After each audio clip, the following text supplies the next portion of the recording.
nuluykeun nu kamari Allah teh nitah ka mukminin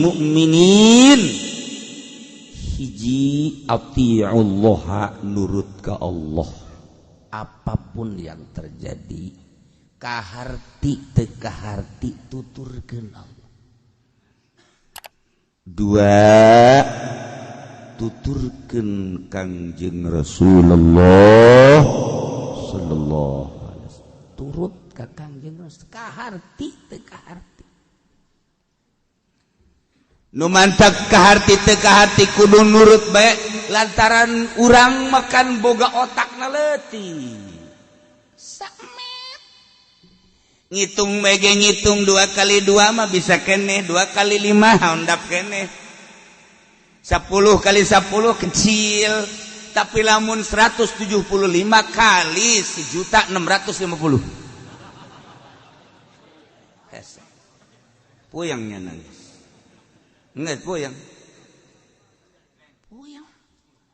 bantak dagang sugih-sugih eta ngitung kurang bisa otak berarti kan kayak keterbatasan orang otak teh bagian perpolitikan loba nu teu kaharti urang lamun nyaritakeun tentang politik baik politik Islam maupun politik di demokrasi atau politik di kitu komunis. Di komunis itu anti Tuhan cara ngajalankeun politik nah hese. Lamun kurang dipelajari di demokrasi ge ko lain deui sih antara undang-undang demokrasi jeung pelaksanaan anak kok jadi kos kieu teh hese. Tetapi bisa kaotakan kene tah sebab menang manusia tah mah. Tapi ketika instruksi Allah, instruksi Rasulullah teu kudu kaharti dibalik instruksi aya rahasia. Nu urang teu nyaho. Urang mah kapan maca Quran bae ge maca Quran loba nu teu kaharti, kajeun baca bae. Teu kaharti alif lam mim naon alifna naon lamna naon mimna. Bina tafsir ge wallahu a'lamu bimuradi lantaran eta lamun dihartikeun pohara jasa muringkak bulu hese alif lam ra alifna naon lamna naon mimna naon ulah-ulah kitu Allah bae lapan Allah naon alifna naon lam kahiji naon lam kadua naon tasdid naon hakna urang teu nyaho. Urang mangan sakadar Allah sebab urang mah teu boga guru. Dihartikeun naon alifna Allah, naon lam nu pertama, naon lam kadua, naon hakna, naon tasdidna, urang teu nyaho. Eta hiji-hiji da ngabogaan rahasia-rahasia. Nu mantak lamun urang sering maca Allah. Sabulan 2 bulan berubah awak urang, perasaan berubah sebab aya hadaman tiap-tiap hiji huruf lagi naon Allah alifna hamzahna naon lamna naon. Oh kok lamun kurang diaji. Muhammad mimna naon hakna naon mim nu kadua naon tasdidna naon dalna naon urang teu nyaho. Henteu nyaho urang. Ngan sakadar perintah Allah. Mukminin atiullah tuturkeun Allah nurut maraneh ka Allah. Kajeun teu kaharti ge cak Allah salat ulah haju we salat aing mah teu kaharti salat sapira nangtung haju ruku haju nangtung deui haju sujud naon sih maksudna haju teh salat sih ai magrib 3 rakaat ai subuh 2 ai isya 4 zuhur 4 eta naon maksudna moal kaharti geus bae sia mah mendingan nuturkeun teu kudu kaharti teu kudu. Kayak kebal-kebal mah kaharti ku perasaan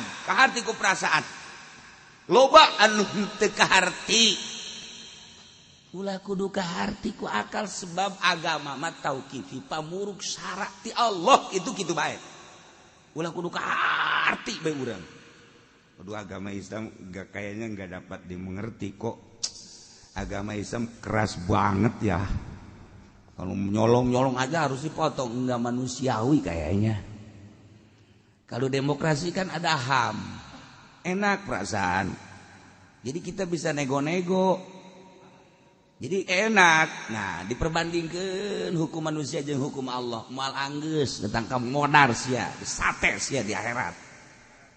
Iya saya tuturkeun abdi Allah wa rasulah.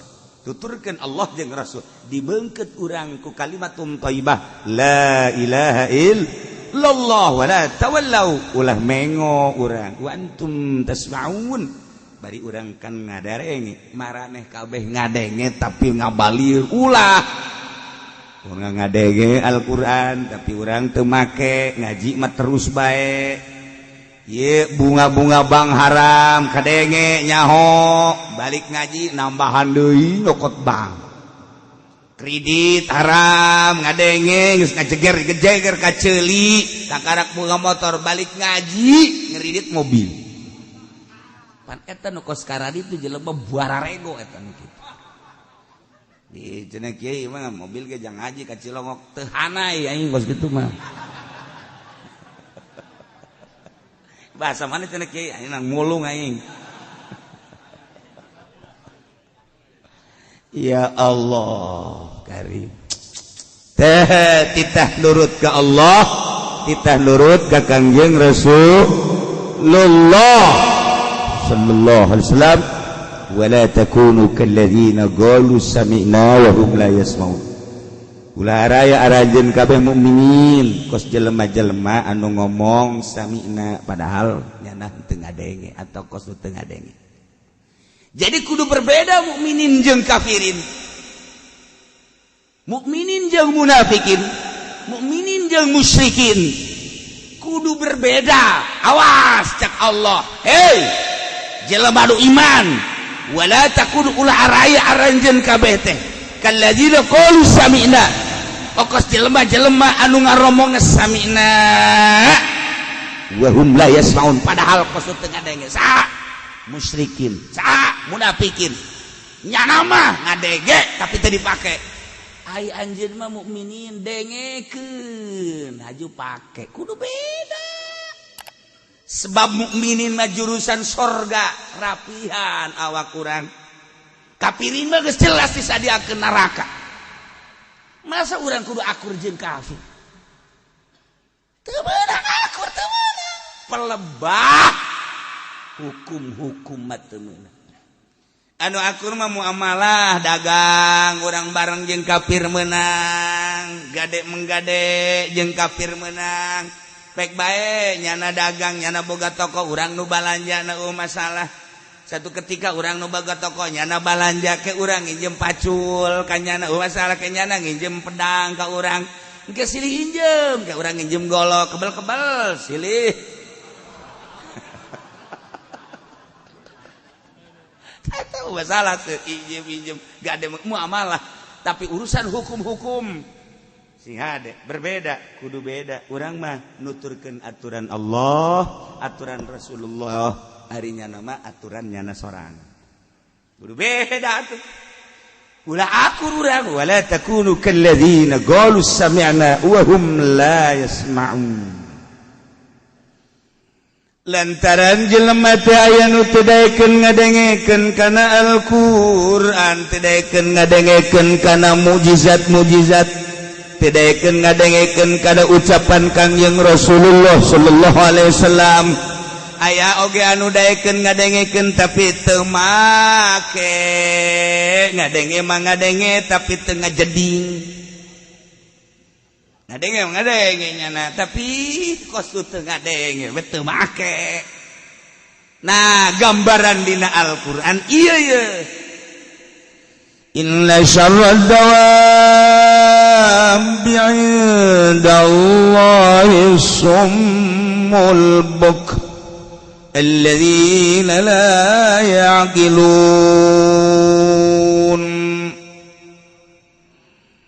sayana panggoreng-gorengna dawab-dawab teh tina dabatun teh adalah mayat di bufilaf anu lumpang ngarayap di muka bumi timimiti sirem kalabang segala orai segala kotok segala embe segala sapi segala onta termasuk si udin lempang.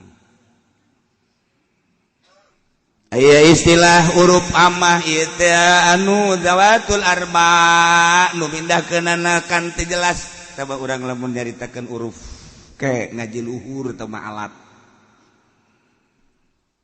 Ieu mah nu dimaksud teh mbayar di buku. Nu lempang luhureun muka bumi, berbagai hewan sasatoan. Sainjana panggoreng-gorengna satu hewan anu kumalandang di alam dunia mah gorenganan bumbu Allah mah asumu jelema nu torek, jelema anu bisu, eta lah jelema nu panggoreng-gorengna sasatoan. Cak kapir teh jaing mah teu torek. Torek, malah macangan aing. Cek kasar aing ceulik, jai mah teu buta. Oh, berarti nu panggoreng-goreng da nu torek nu buta. Cak kapir jai henteu. Cak si musyrik henteu. Alhamdulillah jai henteu. Berarti nu buta, nu torek. Eta lah panggoreng-gorengna hewan Allah. Mungguh Allah. Cak pamarentah cak DPR aja henteu cak kieu teh. Cara rekas aing. Sarua cak nu ngaji di Cilokok komo aing mah cara rekas. Horenganan lain buta, sabuta-butana lain torek, satorek-torekna. Buta nu naon ieu? As-summu torek an simail haqi tinggal ngadengekeun bener. Cili nama aya, denge nama hebat. Tapi teu daekeun ngadengekeun Al-Qur'an, tah eta teh dihukuman nu kos kitu torek. Lamun aya jelema teu daekeun ngadengekeun Al-Qur'an, tah eta torek nu kos kitu ngaran. Tah mulai tah je atuh tah musyrikin mah kafirin geus jelas torek jasa tah. Atuh aya tatangga urang ge tah DPR teh tah nu DPR PDI pan eta teu daekeun ngadengekeun eta mah torek sarua. DPR Golkar sarua teu daekeun ngadengekeun eta ge torek sarua. Orenganan aing ge sarua. Sia torek atuh sarua. Torek. Teu ngadengekeun teu daekeun ngadengekeun Al-Qur'an. Urang kok padi kuali ngadengin nah aing berarti henteu teu torek ye. Alhamdulillah sakeuna aing teu torek. Can pugu. Geus PDB nya nah asana aing salamet ye. Nomor kedua ada bisu. Jai mah teu bisu cak musyrikin. Jai mah teu bisu cak munafikin cak kafirin. Jai mah teu bisu cak jawara-jawara jai mah ngararomo. Cak PNS pemerintah aing ngomong teu bisu. Horenganan lain bisu teu bisa ngomong. Bisu teh anin nutqi bihi dina ngomongkeun bener. Lamun jelema teu daekeun ngadengekeun Al-Qur'anul Karim, torek. Lamun jelema teu daekeun ngomongkeun nu bener, anu ngocor tina Al-Qur'anul Karim, anu ngocor ti Kangjeng Nabi, torek berarti nu kos kitu ngaranna jeung bisu. Atuh ambala aya tah nu kos kitu. Geus puguh kafirin mah tah teu daekeun ngadengekeun Al-Qur'an, teu daekeun ngadengekeun ucapan Kangjeng Nabi, oge teu daekeun ngomongkeun Al-Qur'an jeung ucapan Kangjeng Nabi. Jelas tah mah kafir ieu, Yahudi, Kristen, Buddha, Konghucu, Hindu dan lain-lain sebagainya. Tarorek tah nu kos kitu bisu. Caksa indallah cak Allah cak nunyeuna torek tapi kos kitu ngaran. Horenganan lain itu bae urang ge sarua. Urang teu daek ngadenge Al-Qur'an bahkan teu daekeun ngomongkeun Al-Qur'an eta teh horenganan torek nu kos kitu. Atuh Islam ge ambalaya teu daekeun ngadengekeun Al-Qur'an beuh isu keneh geus ngadengekeun musik. Bahkan keluar embung aya kosong ieu ceuli teh di imah geus kajeger-jeger ngadengekeun musik teh henteu keluar dicocokan deui make nu ka dieu teh naon ngaranna naon ngaranna sia bener tante sih aing ragu asana ai timbul ti sia mah ja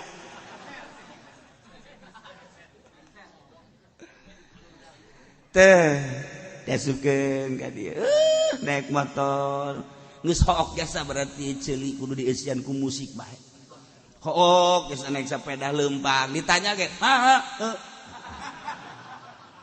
speedo tah musik bah terus bae timimiti dangdutan pop jazz dan rock kemudian geus puguh dalam negeri luar negeri geus teu ngarti nya mah nu penting mah geus kikiran saya ngadekeun naon bu barat lagu naon teh pokona mah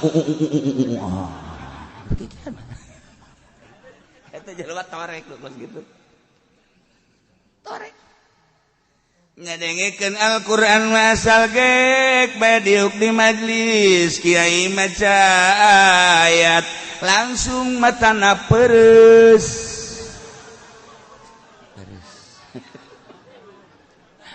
perepet heulai encan dihartikeun ka karak dibaca doang kena wahyu nyana ngejeger ieu Qur'an ai lalagaan teh ya ieu hebatna Gusti Allah dek nyaritakeun jelema nu teu daekeun ngadengekeun Al-Qur'anul Karim nyaritakeun jelema anu teu daek ngomongkeun Al-Qur'anul Karim teu daekeun ngomongkeun hadis Kangjeng Nabi ucapan Kangjeng teu daekeun nyaritakeun ucapan Kangjeng belah dieuna teu daekeun nyaritakeun ucapan-ucapan para ulama ieu kahebatan Gusti Allah ngabahasakeunana make inna syarrad dawab kang goreng-goreng sasatoan geus teu manusia deui teu manusia berarti jelema nu teu daekeun ngadengekeun Al-Qur'an teu daekeun ngomongkeun Al-Qur'an rendengkeun jeung kebo bule rendengkeun jeung kebo bule ulah kafirin ulah musyrikin geus mukmin baca Quran tilok ngadengekeun tilok nyaritakeun hukum-hukum Al-Qur'anul Karim tilok nyana rendengkeun jeung kebo bule kabeneran ngaranna si Udin kebo ge kebo din cak kebo bule lu kakak gua ya apa lu kakak gua adik lu ya sembarangan aja lu kan cuma nyatuan kayak gua apa itu nyatuan goblok gua ngahina lu cuma nyatuan doang lu udah kenyang lu gitu-gitu lu apa itu gitu-gitu kayak gua naik gitu apa itu namanya pinteran lu dah ngobrol jada jeung kebo atuh kakana jeung adina cak Allah eta kaambeun ku kebo ge lamun urang tilok maca Al-Qur'an lamun urang tara ngadengekeun Al-Qur'an teu daekeun ngomongkeun hukum-hukum nu timbul ti Al-Qur'an teu daekeun ngomongkeun hukum nu timbul ti Kangjeng Nabi kaambeun ku kebo cak kebo kakak gua saudara gua cak embe sarua cak orai sarua nu mantak loba lah jelema anu disurudung kebo pajar adina kunyana loba jelema nu diseruduk banteng eta teh pajar dulurna kunyana nu mantak reungit ge daekeun enclak dinyana lantaran dianggap baturna jawaliullah mah lamun salat di leuweung reungit na reungit sireum sireum tara daekeun henteu pereungit ka waliullah sebab dianggap eta teh jelema anu sampurna geus reungit ge ngahormat orai ge kan ngahormat kumaha lamun Syekh Nawawi manehanana eta diuk dina saung ternyata horenganan letah orai aman sebab jelema contohna urang lamun can dianggap jelema lamun urang salat maghrib di masjid uang dihusu-husu urang flek ka dieu lain idina siratal mustaqim goblok sia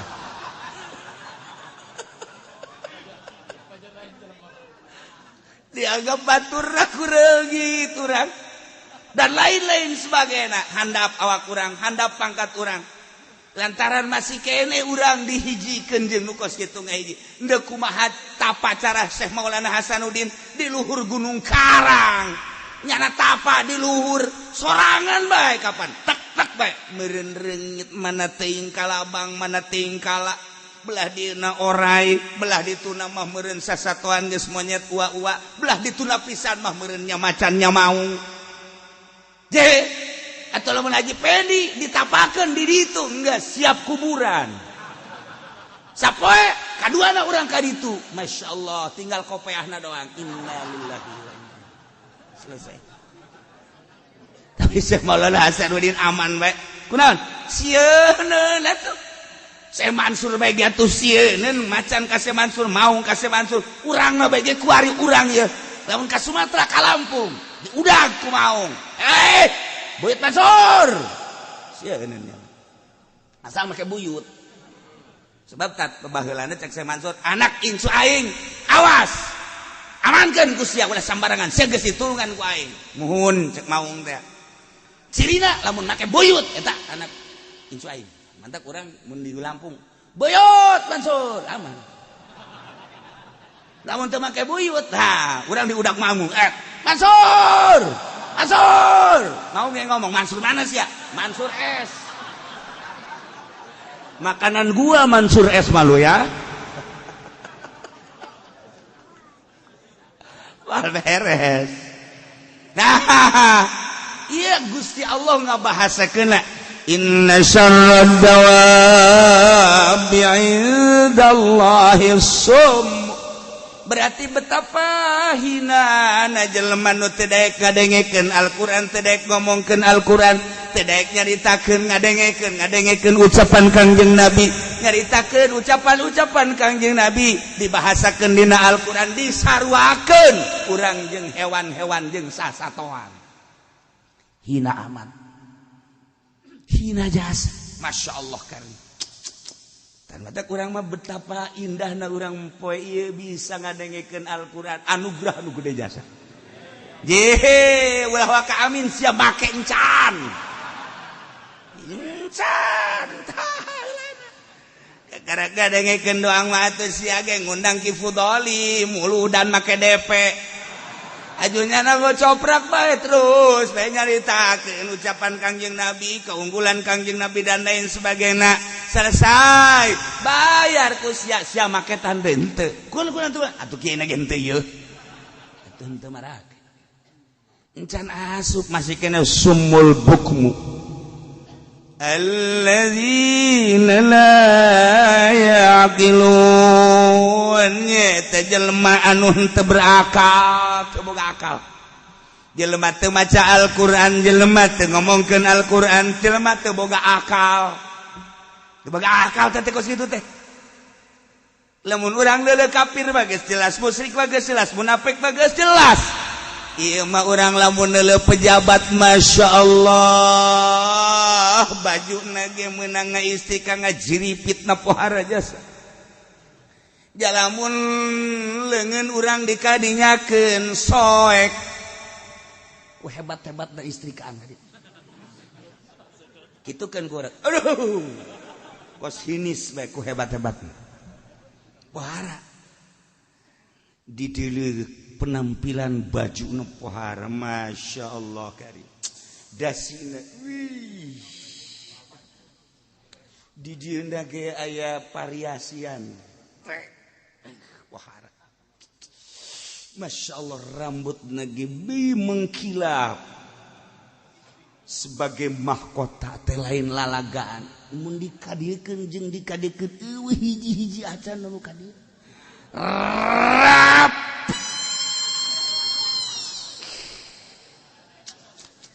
Nyukurna ge henteu daekeun ti tukang paras urang Garut teh. Anu araya di kontrakan teu daekeun nya nama kudu anu aya di Lipo.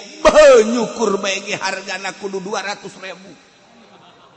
Bahkan di hotel HI mah nyukur teh hargana 500.000. Bahkan di hotel Merot mah Emang aya hotel merot. 1 juta. Pun mahal amat. Apan mantas dicukuran teh aku lalaki aja dipencetan. Nu mencetanana teh awewe teu make BH. Eta kakarak mukodimah doang eta mah. Awalan.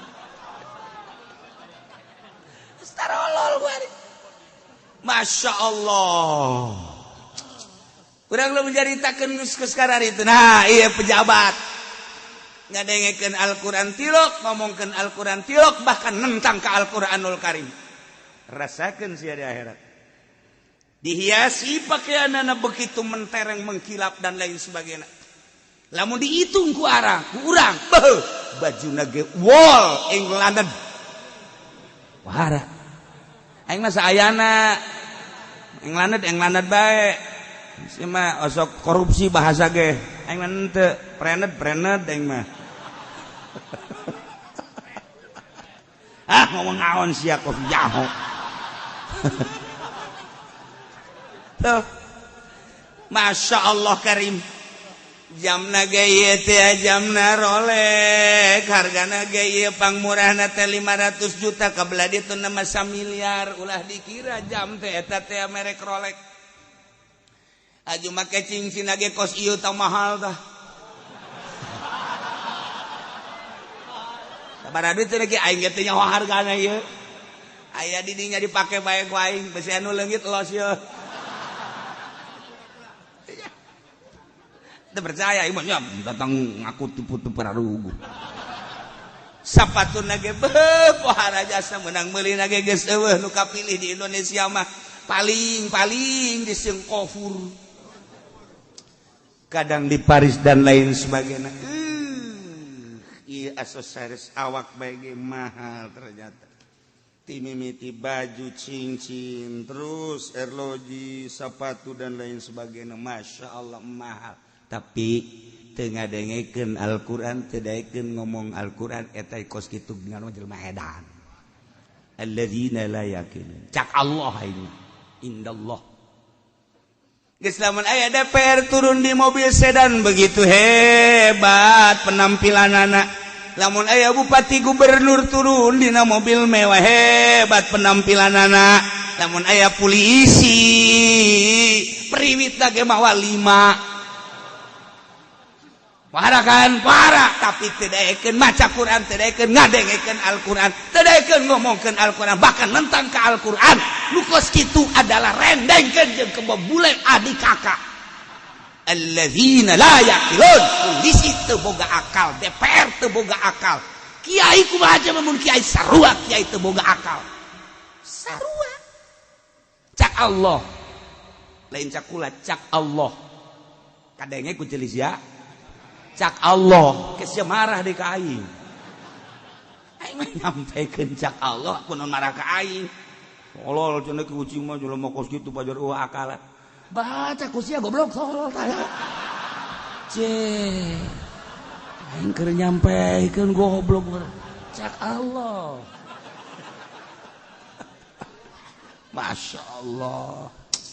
Ta inna syarrad dawab sanya pangjore-jore na panggoreng-goreng na pangjahat-jahat na nuku malandang di alam dunia yan hewan indallah munggu Allah jelema-jelema anu torek nong torekeun ceuli da teu daekeun ngadengekeun Al-Qur'an al-bukmun numbisu teu daekeun ngomongkeun Al-Qur'an alladzina la yaqilun adalah jelema-jelema anu teu boga akal edan berarti. Orenganana yang nyawa jelema edan mah eta oreng lolobana mah nu edan mah naek sedan. Urang asup ka pendopo edan kabeh. Urang asup ka hotel weureuh kabeh edan mayoritas. Nu mantak lamun aya jelema jadi PNS tapi mempertahankeun hakna. Batur ka kalernya nama tetep bae ka Allah, batur teh salatnya nama salat, batur ngabohongnya nama henteu, batur korupsi malingnya nama henteu. Masya Allah, ieulah mutiara terpendam di tengah-tengah jelema anu rakus tapi nyana jujur aya bae. Henteu sakabeh polisi edan kabeh, teu kabeh PNS juri kabeh, teu kabeh kiai blow on kabeh, aya nu benerna. Aya 10 hiji loba teu 10 hiji mah. 100 hiji aya. Masyaallah ieu Gusti Allah ngabahasakeun inna syarrad dawab geus teu kira-kira. Berarti urang dianggap hewan, manusia dianggap hewan. Padahal maulah kudu ka Allah lanan ka Kangjeng Nabi bae lamun nyaho kana kautamaan derajat Kangjeng Nabi urang bakal rindu ka Kangjeng Nabi moal cara urang Denmark ngahinakeun ka Kangjeng Nabi moal cara di urang aya nu ngahinakeun ka Al-Qur'anul Karim ulah waka ka Al-Qur'an lanan ka Kangjeng Nabi emang Kangjeng Nabi teluhur beuh lain lalagaan emang kumaha Allah teh Gusti Allah memehnya naon teh kapan kobado kobdotan nyokot heula sagenggeman tina nurna tidinya dicokot ku Gusti Allah dijadikeun nur Kangjeng Nabi Muhammad sallallahu alaihi wasallam nur Kangjeng paheulana dicokot tina nur Gusti masyaallah. Eta nur Kangjeng Nabi teh dibagi nu hiji dijadikeun dunya nu hiji dijadikeun aras nu hiji dijadikeun pena nu hiji dititip-titip jang wujud Kangjeng Nabi masyaallah nu mantak pantes lamun dicaritakeun laulaka lama khalaqtul aflak Muhammad lamun anjeun mun aing ti kira-kirakeun teu nyieun anjeun niscaya moal aya alam sebab ieu alam kabeh ti cahaya Kangjeng Nabi karasa luhurna Kangjeng Nabi Masya Allah kan pohara amat mata poe bercahaya menanti nur Kangjeng Nabi bulan bercahaya menanti nur Kangjeng Nabi bintang bercahaya menanti nur Kangjeng Nabi eta panon poe bisa nyaangan alam dunia Kangjeng Nabi mas sayyidul mursalin khatamin nabiyyin pamungkas para nabi, kepala, penghulu para mursalin. Berarti kan kabeh menanti Kangjeng Nabi. Kangjeng Nabi Adam teh menanti Kangjeng Nabi, Kangjeng Nabi Idris menanti Kangjeng Nabi, Kangjeng Nabi Nuh menanti Kangjeng Nabi, Kangjeng Nabi Hud. Kabeh Kangjeng Nabi Isa menanti Kangjeng Nabi, nur Kangjeng Nabi ngarupa Adam, ngarupa Idris, ngarupa Nuh, Ibrahim dan lain sebagainya. Betapa mulia Kangjeng Nabi. Cahaya mata poe menanti Kangjeng Nabi, cahaya bulan menanti Kangjeng Nabi. Masya Allah karim, hebat amat Kangjeng Nabi. Laulaka lama khalaqtul aflak. Jelema anu henteu dibere hidayah ngahina ka Kangjeng Nabi. Jelema teu dibere hidayah menistakeun Al-Qur'anul Karim. Antapkeun, deuleukeun ka di akhirat. Jeung nu ngadukung lah deuleukeun di akhirat. Dawab pasti pengarang. Satu hewan jelema ka udang-udangna barang jeung jana kana neraka jahanam. Setan teh alladzina la yaqin. Teu nyaho kaluhuran Kangjeng Nabi. Laulaka lama khalaqtul aflak. Nu mentak luhurna Kangjeng Nabi hayang kapagi jeung Gusti Allah. Minal Masjidil Haram ilal Masjidil Aqsa sakiceup Kangjeng Nabi mah atuh. Yap ka dieu cak Gusti Allah Muhammad sat ti Mekah ka Aqsa. Yap ka dieu sat ka luhur. Atuh kabeh menanti Kangjeng Nabi. Ulah moal lain nu kahalangan Kangjeng Nabi atuh. Deuk kahalangan kumaha? Cenah tatangkalan siap teh nanti aing ngahalangan aing cek Kangjeng Nabi. Langit kahalangan ka ieu ada awas siap teh cahaya aing awas. Aing ka pagi jeung nyieun aing. Ningrai kabeh. Ingrai kabeh ku cahaya Kangjeng Nabi. Awas cek Kangjeng Nabi. Dumantak Kangjeng Nabi teh dibahasakeun rahmatan lil alamin. Langit karahmatan ku Kangjeng Nabi jamenang nyieun ti cahaya Kangjeng Nabi. Bumi karahmatan ku Kangjeng Nabi jamenang nyieun ti cahaya Kangjeng Nabi. Lauhil mahfuz teh kacahayaan ku Kangjeng Nabi jamenang nyieun ti cahaya Kangjeng Nabi. Deuk mana nu ngahalanganana ja Kangjeng Nabi mah nu pertama diciptakeun ku Gusti Allah rahmatan lil alamin. Lamun nyaho kaluhuran Kangjeng Nabi, Masya Allah. ku hari urang mun hayang kapanggih jeung Kangjeng Nabi Muhammad bisa sangat bisa atuh lo badi urang ge nu kapanggih jeung Muhammad mana Cikup ngaran bae Muhammad tapi ngadorong-dorong kuncung melulu kuda dek eleh bae nundu tam gubrag bae ka ditu ngaran bae Muhammad Kangjeng Nabi Muhammad sallallahu alaihi wasallam saha nu sok kapanggih jeung Kangjeng jelema nu geus teu nganggap ka dirina aya nu aya Allah jeung Muhammad kapanggih sebab diri urang teh meunang nyiptakeun di cahaya Kangjeng ketika nu neko-nekona geus eueuh ngahiji jeung Kangjeng iraha hayang kapanggih jeung Kangjeng saha eta wali-wali Allah subhanahu wa taala cacak-cacak di Jakarta eueuh wali Allah di Kerem Gusti Allah cacak-cacak di Banten eueuh wali Allah digempakeun ku Gusti Allah cacak-cacak di Bandung eueuh wali Allah Surabaya waliullah yakin dibalikeun ku Gusti Allah untung masih keneh aya wali-wali Allah subhanahu wa taala kiai bejaan coba cenah wali saha atuh ambalaya aya wali kota aya wali mujbir ada waliullah mah lah ya dipul wali lah walingan aya batak cukup Gusti Allah atiullah wa rasulah nurut baraneh kabeh ka Allah jeung Rasul Allah nu mantak urang kudu nurut ka Kangjeng Rasul urang teh nyaho ka Allah menang ti Kangjeng Rasul urang nyaho salat menang ti Kangjeng Rasul nyaho puasa menang ti Kangjeng Rasul nyaho ieu bangsa riba ti Kangjeng Rasul ieu teh nyaho urang perbudiahan permuamalahan permunakahatan perjinayatan kabeh menang ti Kangjeng Rasulullah Muhammad sallallahu alaihi wasallam betapa mulia jeung agungna tu Kangjeng Nabi mentak urang dimaulidankeun dirajabkeun eta cenah Muhammadiyah mah ngabidah-bidah can nyahoeun kana kaluhuran Kangjeng encan nyahoeun cenah Persib mah tilok aing bola tah mah ajat sudrajat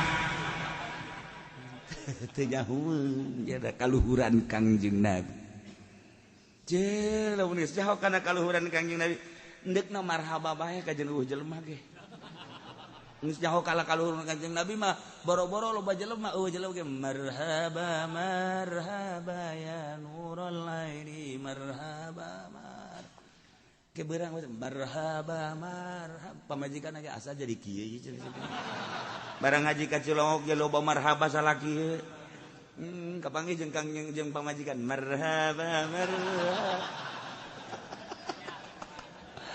aduh jadi ngagesleun cenah ieu nah gitulah keutamaan Kangjeng Nabi urang Kangjeng Nabi Muhammad sallallahu alaihi wasallam urang menang diciptakeun tina nur Kangjeng Nabi tinggal dibuka-bukakeun ku urang sorangan sebab urang diberi ikhtiar bukakeun aya nur Kangjeng Nabi mantap ketika orang maca sholawat langsung urang datang ka Madinah teu puguh teu garuh ceurik heran urang barang datang ke Madinah masyaallah langsung ceurik kula nanya Aisyah ceurik kuna suku katijak kekeun hajikan si aing ngagungkeun ka Kangjeng lain suku orenganannya nama urusanana katincek ku orang Arab aya bae tolol da budak aya keluarga jelema aduh terenyuh hati urang teu puguh teu garing kunaon merasakeun aing nu jauh ti Indonesia bawa dosa ka dieu kok bisa kapanggih jeung Kangjeng diyakinkeun Kangjeng mah teu maot nyanakan ningalikeun isin amat ku isina ka Kangjeng Nabi urang langsung kurucut cai mata jauh aing ti Indonesia aing maksakeun susah sebenarnya berarti ku cintana ka Kangjeng ngan sakadar mawa dosa mata dosa celi tetapi aing nu pinuku dosa bisa kapanggih jeung Kangjeng betapa luar biasa sedengkeun Kangjeng kan janji man zara qabri wajabat syafaati sahaja lamun nu ziarah ka kuburan kaula sabada maut kaula wajib menang pitulung kaula betapa urang bakal ditulungan ku Kangjeng Nabi karasa ka jero jantung masyaallah nikmat amat. Padahal malamun nginget-nginget di imah-mah orenganan eta kemunggah hajina saparona ngahutang. Balik ti ditu kabayar tah moal. Ya Allah ya Rabbi. Nah, ngurucut agung Kangjeng. Urang salam boro-boro di Madinah atuh di dieu ge. Assalamualaikum ya Rasulullah dijawab alaikussalam. Emang pan bisa kos kitu? Kanjeng Nabi makan teu kahalah ngan kunaon jak kabeh jadi penditen nu Kanjeng Nabi. Ketika aya suara assalamualaikum ya Rasulullah ngan tetep adab-adabanana make malaikat. Pan malaikat bah lamun malaikat dideleukeun nu aslina ka urang ye nyana sukuna di 7 lapis bumi, ieu di 7 lapis langit. Gede atuh leutik jasa dunia. Orang salam adab-adabana. Assalamualaikum ya Rasulullah. Ku malaikat disampaikan. Tek nyana henteu indit. Ya Muhammad salam. Tisa ieu Teh Haji Pendi. Inditkeun bau. Cek malaikat ku di teu pugu maksudna salam teh naon nyana. Yang berkat apa asli? Urang maca selawat. Allahumma sholli ala sayyidina Muhammad wa sallam. Terima ku malaikat. Angsongkeun ka Kangjeng. Ieu sa. Salawat di saya. Bejakeun. Oh bagus ya bae. Masya Allah. Lamun urang geus bisa ngabayang-bayang model kos kitu moal hayang eureun maca salawat. Indah amat orang ka aku urang ku Kangjeng. Sebab aya nur Kangjeng Nabian di awak urang. Eta henteu terbuka sote nur Kangjeng Nabi teh ieu teh aku nafsu urang. Nafsu urang teh macem-macem kapan di awak urang. Nafsul lawamah, kemudian aya nafsul mardiyah, aya nafsul kamilah, aya nafsul ammaratu bisu. Nah, aya anu endeu kapanggih bae nafsul mardiyah jeung Kangjeng Nabi nafsul kamilah. Tapi nafsul ammaratu bisu ngahalangan. Nafsul lawamah ngahalangan. Tinggal perang, tinggal kumaha bisana urang. Ja urang mati nur Kangjeng Nabi. Nu mantak lamun urang bersih tina sakumaha gangguan lamun Kangjeng Nabi bisa Isra Mi'raj atuh makhluk nage atuh hamba nage atuh umat nage atuh bisa cara Kangjeng Nabi ai eta Kangjeng Nabi barang keur Mi'raj ka pagi jeung nu keur ayun-ayunan handapeun aras ye Kangjeng Nabi nanya manua ya Jibril eta teh umat anjeun Uwais Kurni nya nama istirahat di hadapan aras ayun-ayunan Kipu Dolima kapan dicitra? Eta kelas kiai atau komo kelas mulai di kiai nama. Citra. Masya Allah. Nah iyalah. Ketika Kangjeng Nabi nyaritakeun tentang Allah, tentang dirina diangkat jadi rasul, tentang wahyu Al-Qur'an kan kade. Kula teh diangkat jadi nabi ya, diangkat jadi rasul ya. Kumaha jawabanana para musyrikin Muhammad? Ai maneh ngaku nabi mah babari, maneh ngaku bahwa Al-Qur'an teh wahyu, gampang tamah. Tapi coba Muhammad saurang bae hudangkeun ku anjeun tah ku Soy bin Kilab. Kudangkeun sanggeus sakudang nyanangke ngomong tah dulur Muhammad teh ieu teh nabi Allah utusan Allah tuturkeun ku maneh aju ka jero kuburan aing kakarak daek nurut teu kira-kira eta boga kahayang jeung pertanyaan teh lamun encan nu paeh dihudangkeun moal aing mah iman ka sia Muhammad tah jeung nu lain-lain deui coba tah Inong urang kepala urang tak Abu Jahal CS hudangkeun ku dia Muhammad lamun dia geus bisa ngahudangkeun Abu Jahal keluar deui jeung ngomongnya na ngaing bakal iman ka dia kasurpan rangkas masalah ya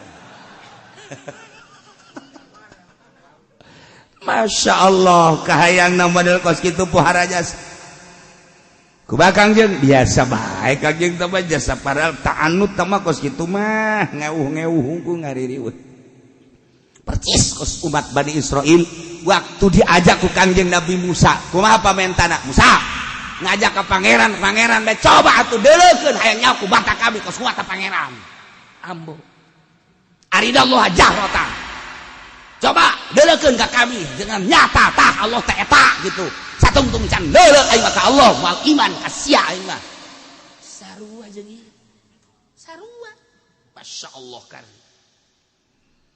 mentak walau alimallahu fihim khaira lamun nyahoeun Gusti Allah ka para musyrikin munafikin khairan bagus solahan tegesa beres rapih bisimail hakalawan ngadengekeun Al-Qur'an ngadengekeun bener la asmahum niscaya Allah bakal ngadengekeun ka manehanana yakni kulantaran geus aya di ilmu Allah bahwa manehanana teh kahadean sanajan dikukumahakeun ge tetep teu daekeun ngadengekeun Al-Qur'an atuh ku Gusti Allah teu bere daek ngadengekeun Al-Qur'an jageus nyaho dina ilmu Allah bahwa nyana teh sanajan kukumaha ge teu daekeun narima kana bener kulantaran teu daekeun narima kana bener ku Gusti Allah teu dibere daek ngadengekeun Al-Qur'an geus jelema-jelema nu teu daek ngadengekeun Al-Qur'an teh geus nyahoeun Gusti Allah eta teh bakal dicilakakeun ku Gusti Allah. Nauzubillah min zalik wa min zalik. Komo datang kadinistakeun Al-Qur'an.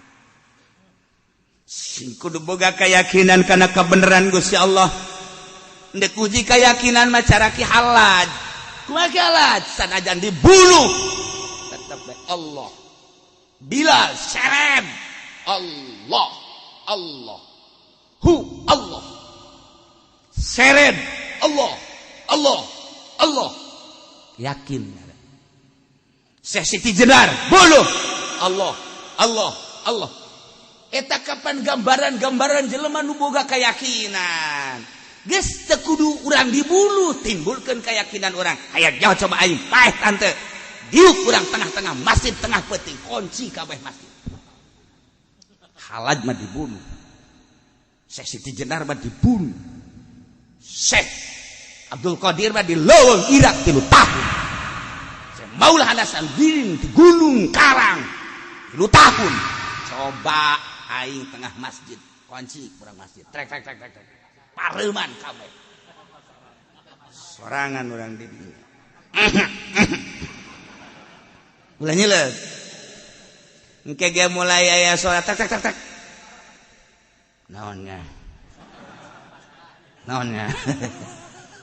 keyakinan orang gampang kayak eta deui jin mah sok kitu bae jin mah ngalalaga urang jandela masjid teh okos tu bangun make rokrak tak aju bae empot-empotan boro-boro perang sia kakarak di jero masjid bae geus empot-empotan empot break wah asli mah aya ieu cekeun break sadaqallah keyakinan yakin tau kok gitu aya yakin bae kos kitu can di kuburan urang teh kapan di hayang nyaho coba di kuburan nafsu urang teh hayang nyaho coba cicing di kuburan malam Jumat ieu di anyar keneh teu kudu di wali teu kudu di kuburan wali teu kudu di kuburan ulama di kuburan anyar tengah leuweung indit kabeh hayang nyaho nguji nafsu aing coba resepeun teu keluar sama ayo keluar sia keluar haseup nu gede haseupna ayo ya emang aing sieun ka haseup wah aing sok kenyotan bae ge haseup ayo geura haseup tuh gawujud pocong 2 3 ulah hiji 2 3 4 ayo ulah hiji sia aing emang sieun ka sia henteu aing mah ayo aya 2 aya 3 pan ngalobahan sia aing mah ngalagaan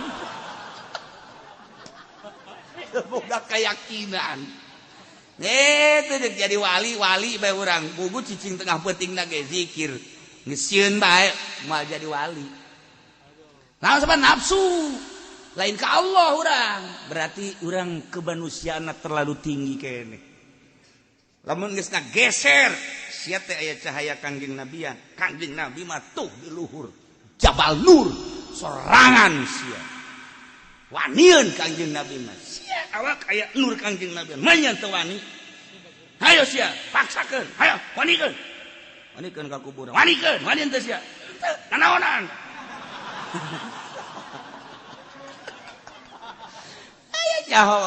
Aya nyaho urang luhur jeung henteu na tah. Nur mah geus aya ieu ti Gusti Allah. Berarti lamun urang aya cahaya Kangjeng Nabian atuh cahaya Allah. Tuh, beukeung ngadeuketan. Aya cahaya apa kan nur Kangjeng Nabi ti Gusti Allah. Atuh urang teh ieu ti Gusti Allah. Je ulah sambarangan urang dah. Dikaluarkeunana waktu geus ditetapkeun ku Gusti Allah. Mantap.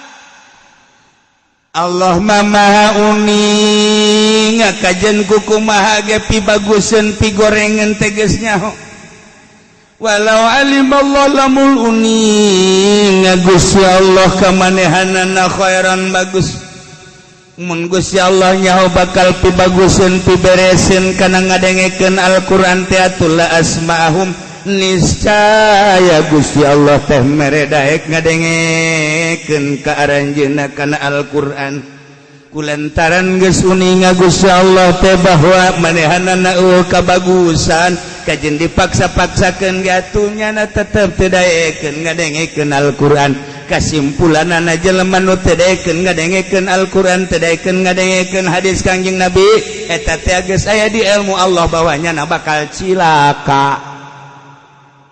Tuh ieu lamun dibongkar masalah laokna panjang ku ahli nahu perbedaan jeung ahli fikih perbedaan ke jeung ahli usul fikih panjang nyaritakeun laok lantaran laok teh lamun urang ngaji alfiah mah laok imtinaiyah imtinau syeb imtinai ghairi eta laok ngaji orok mah kos itu lawajitani lakram tuka lamun ngamulya lamun teka sirani isun maka ngamulyakeun isun ka ing sira lamun sia datang ka aing aing bakal ngamulyakeun ka sia kulantaran sia teu datang atuh aing henteu ngamulyakeun ana ge ka sia teu ngamulyakeun ana aing ka sia kulantaran sia teu datang karti ku sia atuh aing puyeng mal bisa lamun lain nu mondok mah lamun nu mondok karak kitu ge lamun teu poho lawat pusatin pimudin layakit atuh ieu sarua kurang dijadikeun law imtinaiyah bagus bisa berarti imtina usyabi imtinai ghairihi geus atuh ka imtina na ngadengekeun Al-Qur'an kulantaran ka imtina tina hade geus atuh kulantaran manehanana geus jelas di ilmu Allah teu aya kahadean atuh teu dibere daek nyana ngadengekeun Al-Qur'an kasimpulanana teu ngadengekeun Al-Qur'an kahadean ana kahadean nah jahanam eta kakarak saarah lamun dibandingkeun deui engke dina fikih lain deui lamun dibandingkeun deui ke dina usul fikih lain deui lantaran lao teh eta mah paranti budak make lao imtinaiyah panjang ngaji lao bage ieu mun dibahas lao moal datang moal anggeus datang ka asar aya nu ngajoak lah diulah kiai lapar teh emang sih mau hubunganna jeung beuteung mah lulu hayang nyaho kuduna mah awak coba hayang nyaho sia datang ka mana paeh teh sih ngadengikeun Quran coba ulah puyeng nyana keneh nu ngomong nyana keneh nu ngajawab puyeng tah ieu geus aya di ilmu Allah emang ilmu Allah kumaha awas ilmu Allah teh artina kanyaho Allah manganyahokeun kana 4 perkara masyaallah hiji nu maujud kabeh kanyahoan ku Allah langit bumi jeung eusi-eusina nu teu kanyahoan ku Gusti Allah seluruh nu aya nu maujud kanyahoan hiji nomor kadua na makdumat anu ge kanyahoan ku Gusti Allah nomor katiluna nu aya bakal kanyahoan ku Gusti Allah nu aya bakal tingkah eueuhna kumaha jeung ka mana bakal kanyahoan nomor kaopatna nu bakal aya nu encan aya cek urang mah bakal aya bakal kanyahoan lain bakal kanyahoan ku Gusti Allah teh nu encan aya bakal ayana bakal iraha jeung kumaha kanyahoan ya Allah nu teu kanyahoan berarti anu geus aya maujudat eta teh kanyahoan ku Allah nu teu kanyahoan boro-boro nonton tolang bakal raga kanyahoan ku Gusti Allah tong tolang nangka kanyahoan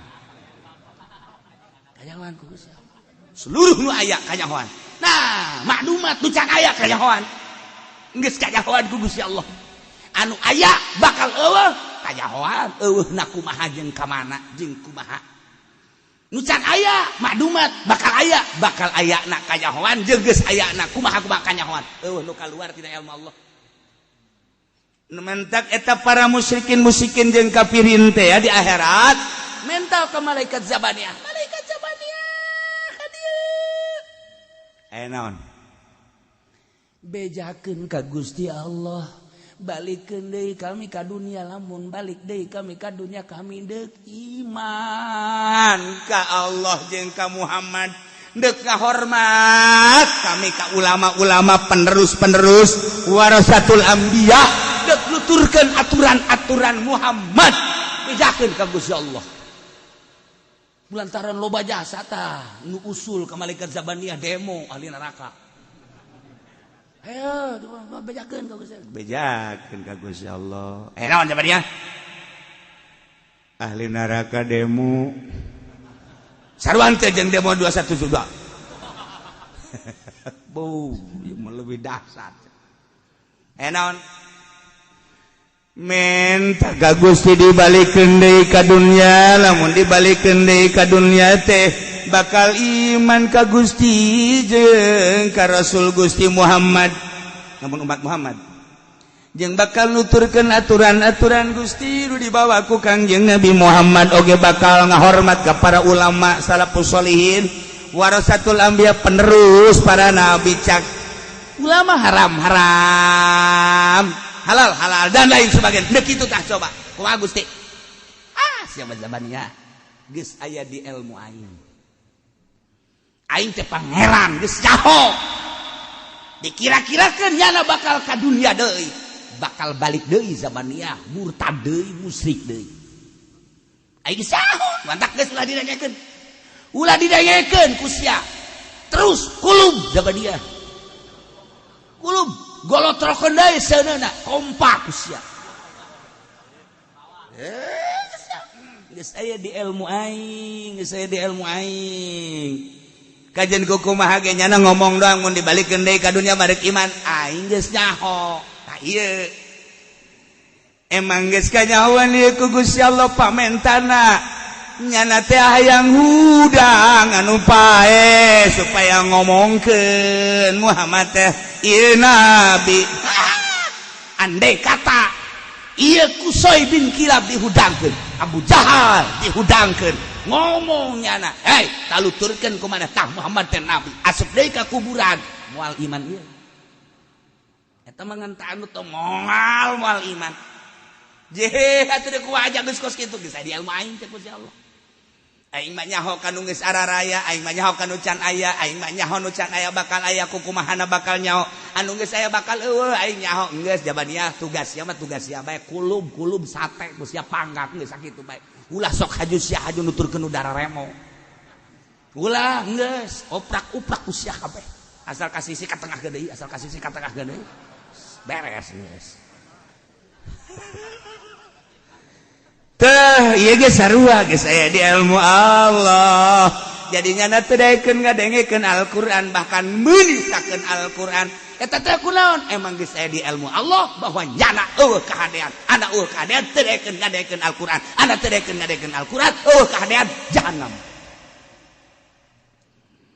walau asma'ahum latawallaw wa hum mu'ridun walau asma'ahum lamun dikira-kirakeun fardon dikira-kirakeun Gusti Allah mere daek ngadengekeun ka para kafirin musyrikin padahal mah Gusti Allah teh qad alima alla khaira fihim kabagusan jelema eta teh geus aya dina ilmu Allah moal aya kahadean moal iman tapi dibere daek ngadengekeun engke nage latawallaw wa hum mu'ridun niscaya mengo didengekeun ku nyana padahal mah geus kahadean lain nurut ieu ka Al-Qur'an ngabalieur didengekeun tapi ngabalieur geus lamun aya jelema lain kafir bae geus puguh si itu mah kafir lain musyrik bae geus puguh si itu mah musyrik lain munafik bae geus puguh si itu mah munafik urang ge daek kadengekeun Al-Qur'an tapi eueuh kahadean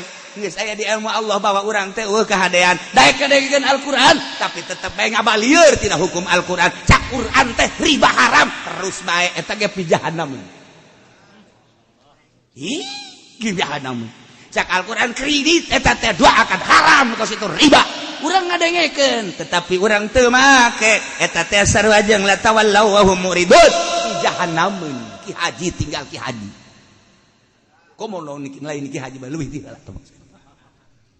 ki ulah sembarangan pake Al-Qur'an teh dengekeun lenyepkeun pake henteu anti jahanam kudu tamat Qur'an henteu anti jahanam kudu hafal Qur'an bakal sing kejebur anu tamat Qur'an anu hafal Qur'an teh sing kejebur bakal ka neraka jahanam lantaran Qur'an teh lain sakadar dihafal tapi dipake ieu tah walau asmahum lamun Allah mere bisa ngadengekeun pardon dikira-kirakeun bahkan ditalal Al-Qur'an teh ja ayeuna teh aya 50 misionaris Kristen ti Amerika datang ke Indonesia hafizul Qur'an bahkan jeung tafsir-tafsirna bisa dengan bisana Al-Qur'an hafalna Al-Qur'an anu diteundeun di Jawa Timur teteh 20 diteundeun di Jawa Tengah teteh 20 yang di Banten Jawa Barat jeung Banten 10 misionaris halal Quran berikut jeung tafsir-tafsirna ulah dikira jana teh terus-terusan nah eta jana talar Quran talar eta hafal tafsir hafal haji iman la tawallaw wa hum mu'ridun mengo ngabalieur wa hum mu'ridun ngabalieur dina Al-Qur'an jehe ulah disangka jana mah geus jelas jang debat jeung urang teh seperti kitu jang elehkeun nundukeun Islam teh seperti kitu matak riwayat-riwayat wali dikaji ku nyana berbagai kitu naon ngaranna tempat-tempat karomat kunyana dikaji jang naklukeun urang di mana kelemahan situs-situs tadi jang ngelemahkeun urang mulailah asupnya ka Wahabi ke asupnya ka Muhammadiyah jang meranganna moal bisa langsung ka Ahlussunnah wal Jamaah tetapi melalui tangan-tangan etalah seperti kitulah sing yakin ulah ragu-ragu seperti gitu hancurna Arab teh kos kitu